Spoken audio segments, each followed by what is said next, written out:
And now, ladies and gentlemen, Professor Walter von der Vogelweide will present a short talk on the universe. Now, why, you will ask me, have I chosen to speak on the universe rather than some other topic? Well, it's very simple.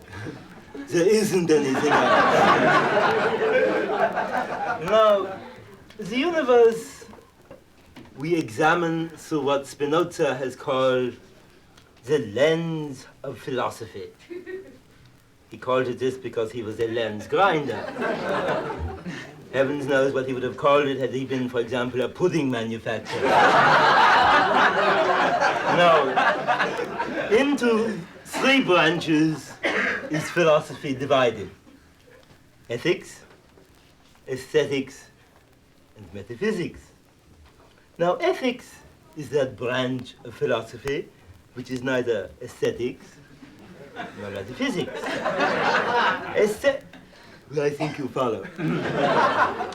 This evening, I have decided to take the jump. Metaphysics. Now, metaphysics is what is everything, anyhow. And what's more is more than what's less, generally. Now, in the universe, we have time, space, motion, and thought. Now you will ask me, what is this thing called time?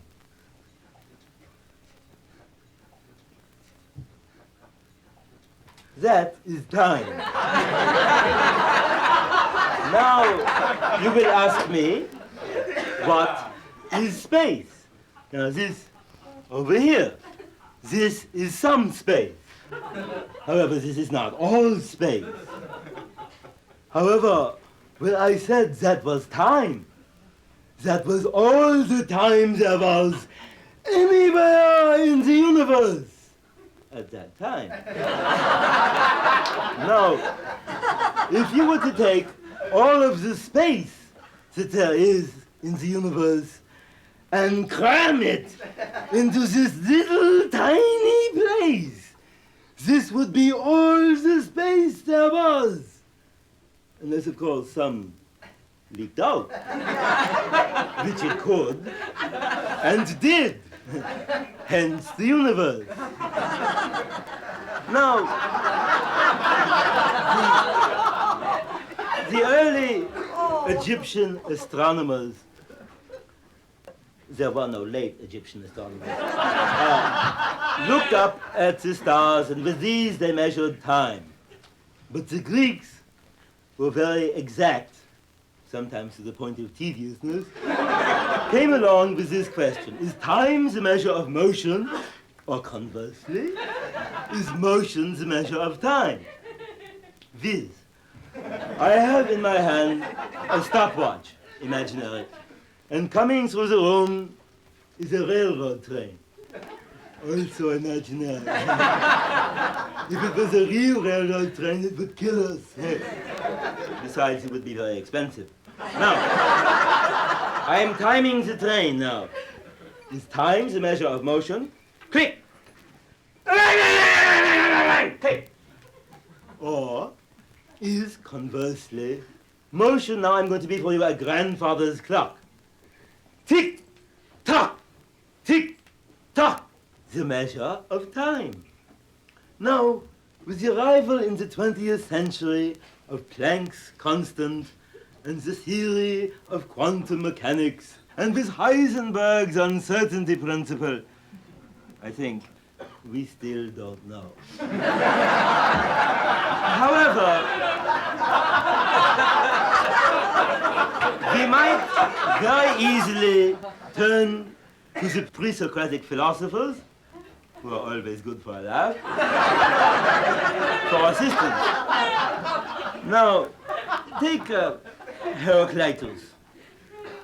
Dr. Jose Benedetti, by the way, has said in his book, coming and becoming.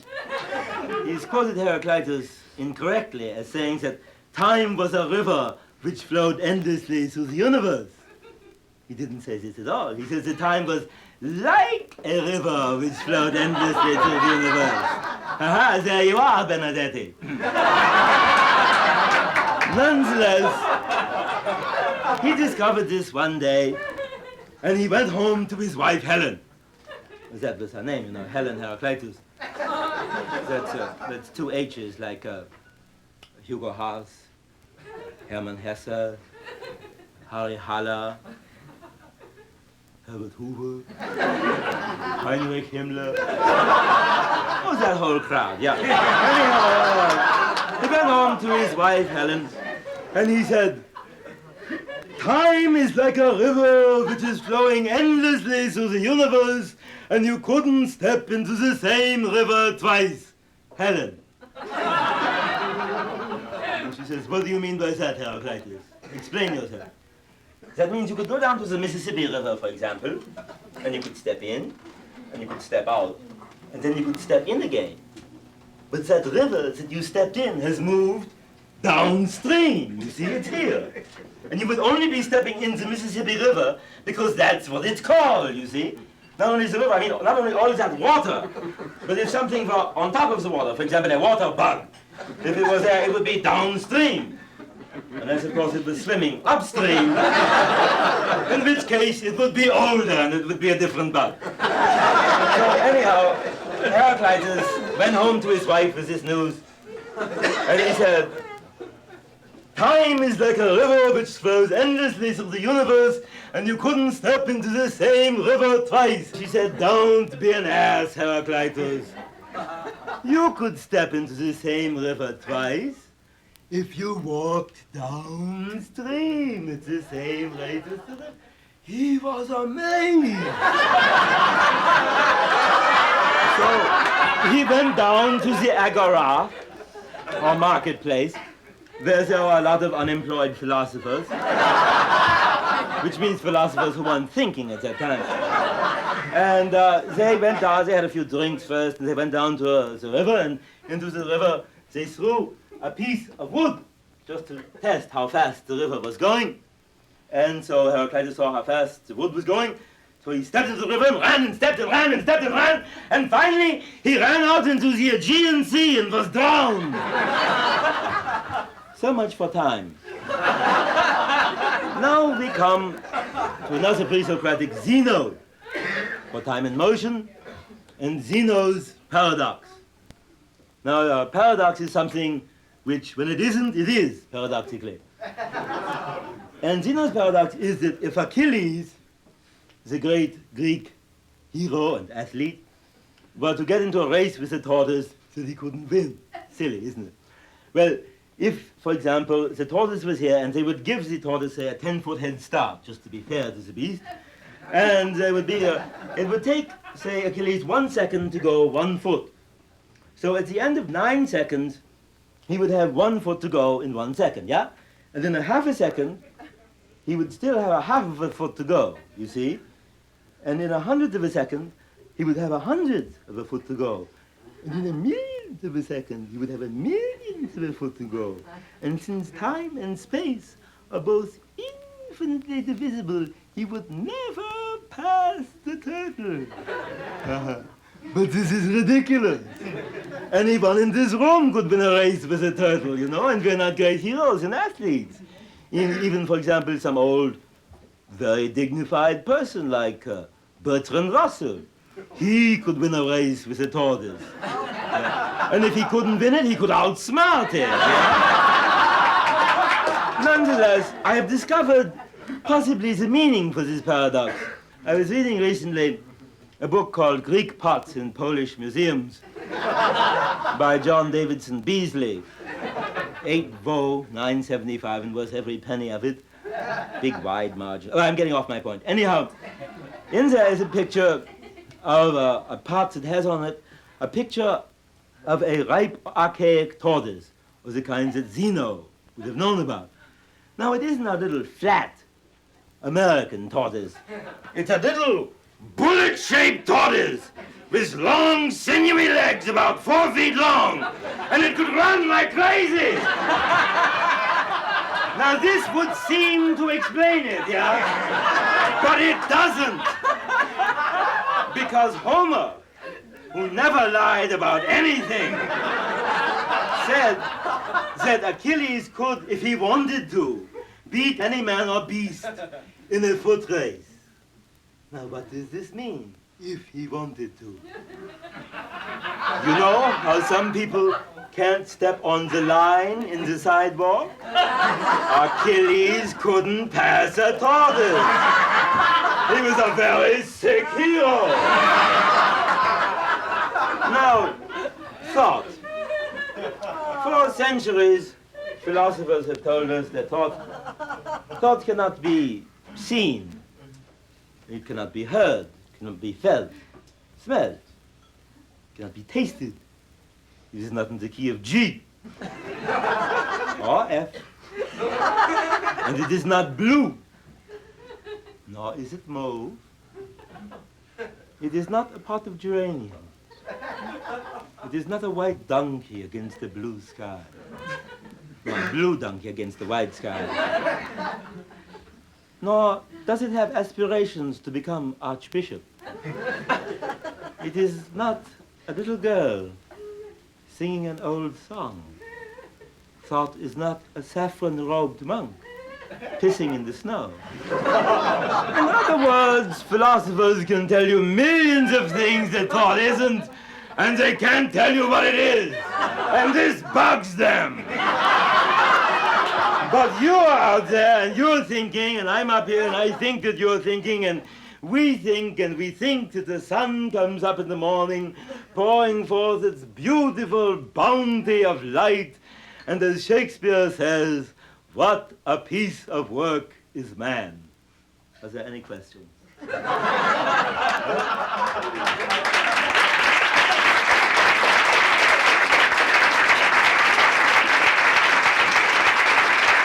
Thank you. I would really like to answer any questions that you might have. You know, I don't have anyone planted in the audience. Occasionally friends of mine who are in the audience throw up some hideous thing, you know, because they know the areas in which I'm weak. Only in this sense do I have someone planted it. So if you could ask me anything that you might not know about the universe. What's the relation between space and time? What is the relation between space and time? Well, let's see, I thought I had covered that. Now, the relation, well, space, for example, it is a thing which is occupied by matter, yeah? Whereas time occupies space, as we all know. Have you ever, for example, had any time pass when there was no space? I mean, have you ever been no place for a long time? It couldn't happen. It could theoretically, of course. I mean, even with a lot of equipment, it would be difficult. Could I have another question? Do fish think? Well, that's a very good question, but of course it's not in the realm of metaphysics. Now, I had a fish once. His name was Louise, as a matter of fact. Small, fat fish.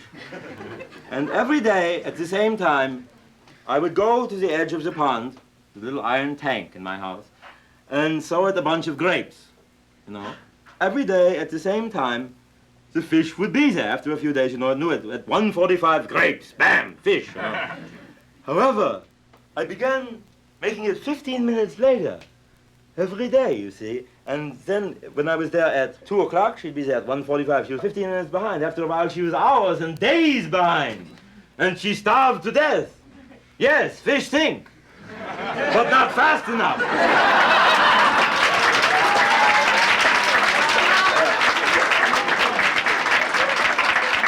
Could I have another question, please?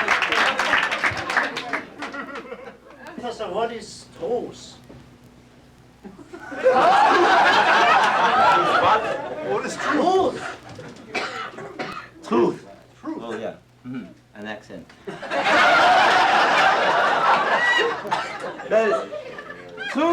is very difficult to explain. It is not merely the opposite of falsehood. When I say, I am here, that is true temporarily. But it is not always true. And there are certain truths that are immutable. Like, for example, I am not elsewhere, which is just as true here as it is over here. You see, I am still not elsewhere. I mean, no matter where I go, I can't get away from me. It's sort of frightening. And that's what we call truth. But I have another question. Will the sun rise tomorrow? Yes? Next question? Thank you.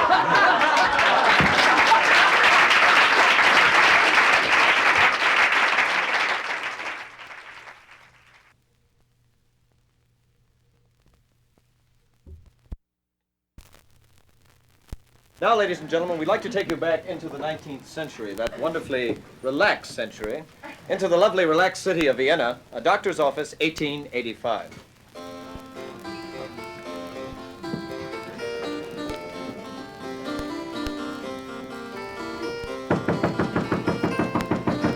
Yeah? Dr. Siegfried Fafner? Yeah. Dr. Sigmund Freud. Oh, Dr. Freud, how are you? Fine, thank you. Sit down. Thank you. Relax. You know, you've created quite a star in Vienna. All of your colleagues are talking about nothing else, yeah? It's very kind of you to say so, Doctor. Oh, but thank you. I was curious to know whether you had read any of my papers. Oh, yeah. Yeah, as the head of the Imperial Medical Society. Fafner reads a few papers, yeah? Did you read my paper on jealousy, homosexuality, paranoia, and nervous stomach? Dr. Freud, if you will take the advice of an older man, you will leave the homosexuals in the hands of the clergy where they belong. Well, I was curious to know, Doctor, whether you agree with my theory of the unconscious. Oh, yeah. Your theory of the unconscious. Now, let me see. First, you have the ego, Yeah, which is you. yeah. Then you have the id, which is you. In a very sneaky way. Then you have the superego, which is a friend of theirs. Then you turn it all upside down and you're somebody else. It's priceless. Doctor, the placement is a little bit wrong, The but placement. let yeah. me ask you, do you agree with my theory of dream interpretation?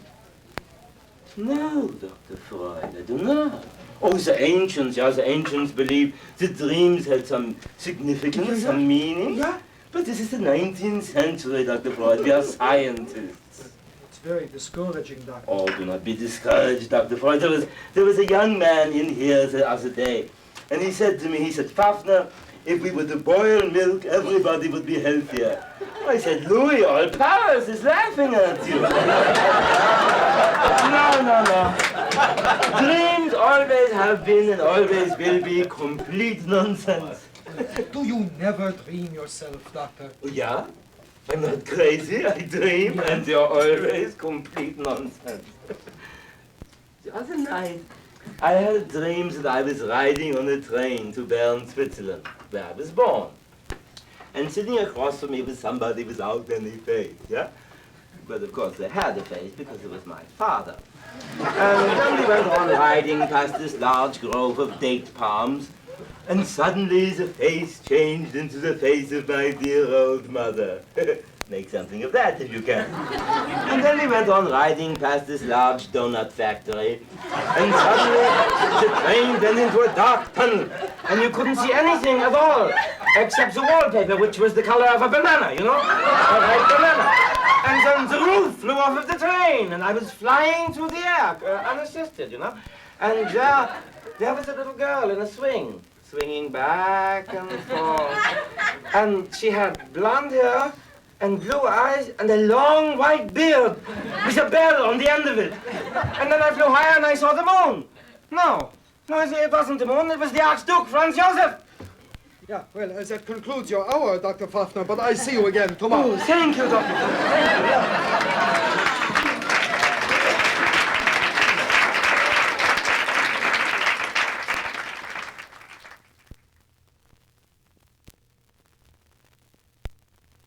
Now, we have some poems here by Christian Morgenstern.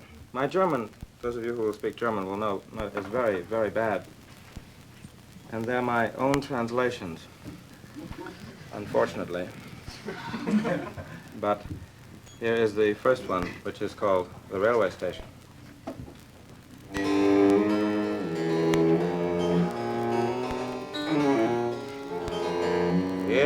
the railway station, not for it constructed, walks a chicken back and forth. Where, oh, where is the station master? Will anyone take care of the chicken? We hope so. Let it be loudly stated that our sympathies are with the chicken, even here, where it disturbs.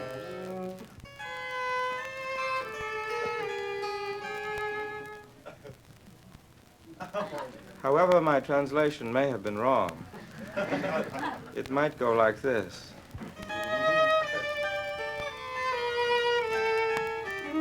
In the chicken coop, not for him constructed, walks a station master, back and forth.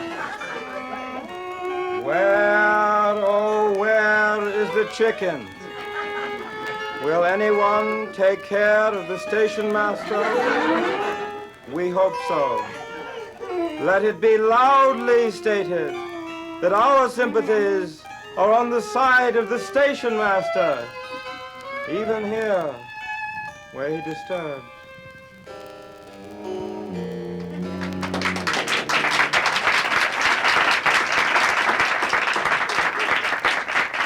We have another poem for you called The Boomerang.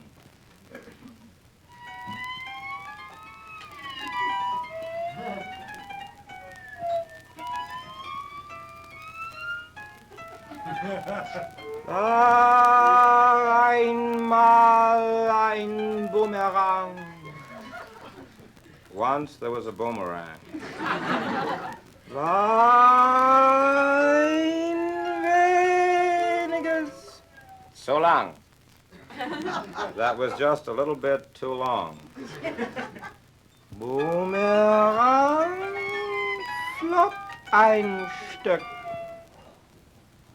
I threw the boomerang for a piece. Aber kam nicht mehr zurück. But it never came back to me. Publikum!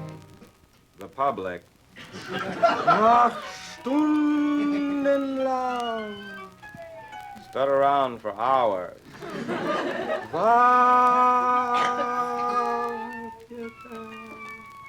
Oh, boomerang. Waiting for the boomerang.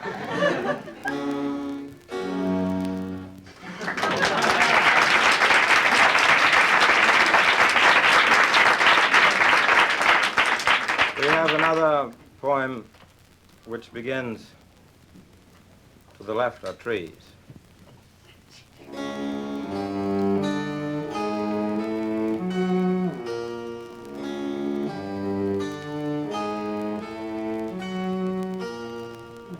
Links und Bäume, to the left are trees. Rechts und Bäume, to the right are trees. Und dazwischen Räume. And there are in-between spaces, in between. Und in der Mitte, and in the middle, fließt ein Bach, flows a river. Ah, oi.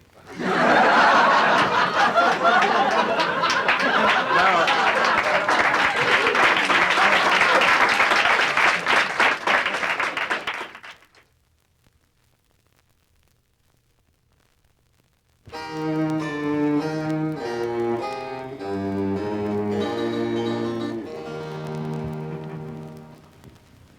Good evening, students.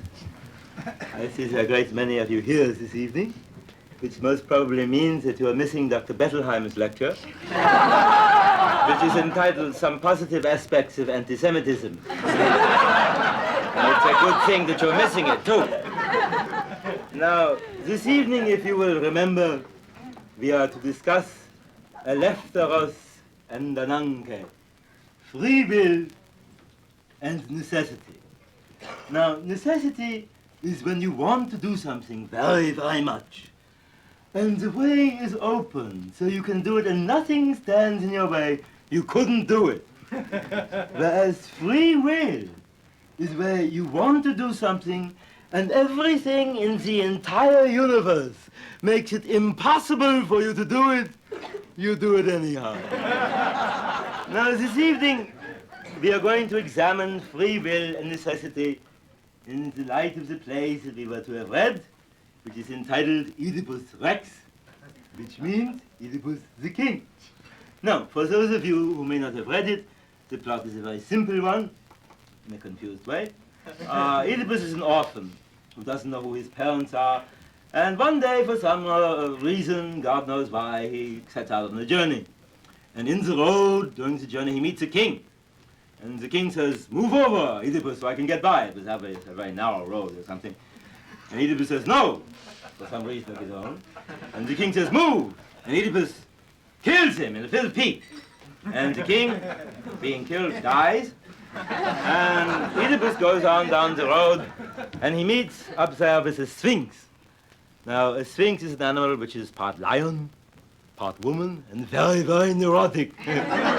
As who wouldn't be in such a situation, yeah? And so she proceeds to ask him the riddle of the sphinx, which is, what walks on 4 legs in the morning, 2 at noon, and 3 in the evening?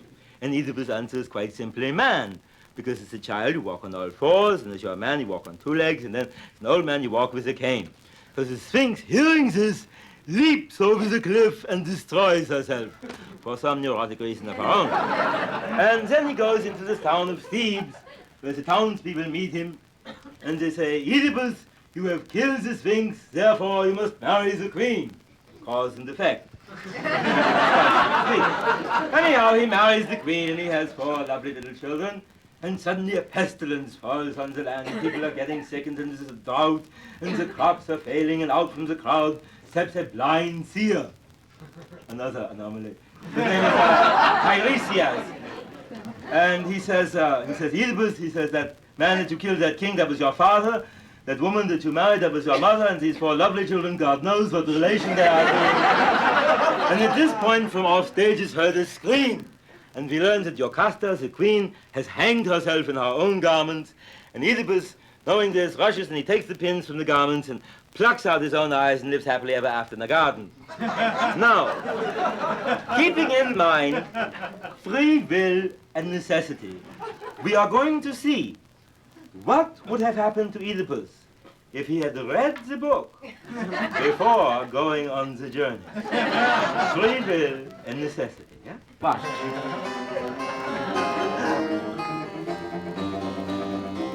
Make way for the king! Certainly, Your Majesty. Go right past. Not so fast. What? Why are you trying to curry favor with me, huh? I wouldn't curry you. Oh, yeah? Why are you trying to butter me up? I wouldn't bother you. What am I, a cook? What is this? Why did you get out of the way so fast there? Well, I'll move back. I would go back Just a over minute. there and I'm before. surrounded by 2 types of people. Plotters and people who are trying to get in tight with me and I happen get to be a some- teacher. I'm and not I have a bad a- heart, and I'm a very old man, and if you excite me, I'm liable to go at any move. Oh, take an aspirin. Oh, dear. Oh, no, Oh, my please. heart. Oh, he died of a heart attack. It wasn't my fault. I didn't do it. You see that? Oedipus, you come. Good grief, a sphinx. All hail great Oedipus. Hello, Shotzi. What can I do for you? What's happening? Answer my riddle, and you will marry the queen and become king of all Thebes. I don't want to answer the riddle. Oh, Oedipus, please. What walks on 4 legs in the morning? 4 legs in the morning, 2 in the afternoon. 2 in the afternoon, And 3 in the evening. 3 in the evening. Some sort of hideous monster. Oh, Oedipus, What? think of the power of the glory. I don't need power and glory. I'm a full professor. What do I need? Ridiculous. What is it? Yes, you are. Yes, and you're a smart man. Oh, I'm a full professor, but I'm not such a smart man. Man, you guessed the magic word. No, I said it by accident. I didn't mean to say that. Good grief, what a mess that Sphinx made of herself down there. Hail, Oedipus! Hail, Oedipus! Hello there, what could I do for you? You've killed the Sphinx! The Sphinx! The Sphinx? You must marry the Queen! The Queen! The Queen, yeah, cause and effect, I know. I wouldn't do it. Ah, You must marry the Queen! The Queen! I won't marry the If Queen. you don't marry the Queen, we'll kill you! Kill you! I marry the Queen. Jocasta! The Queen! You have a lovely smile, Oedipus.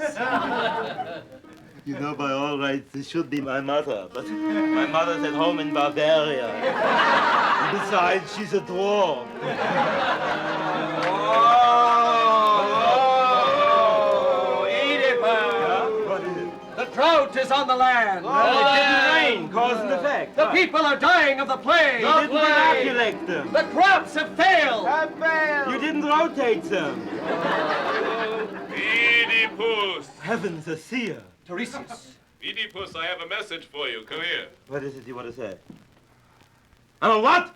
What did you call me? I'll hit you, that's what I'll do. What was that scream? The Queen has hanged herself! Here are her pins.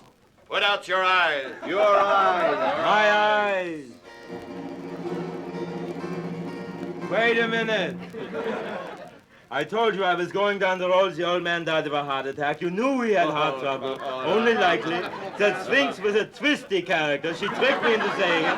And then you forced me to marry the Queen. That's true. It's not my fault. It's not his fault. It's not It's not my fault. It's not my fault.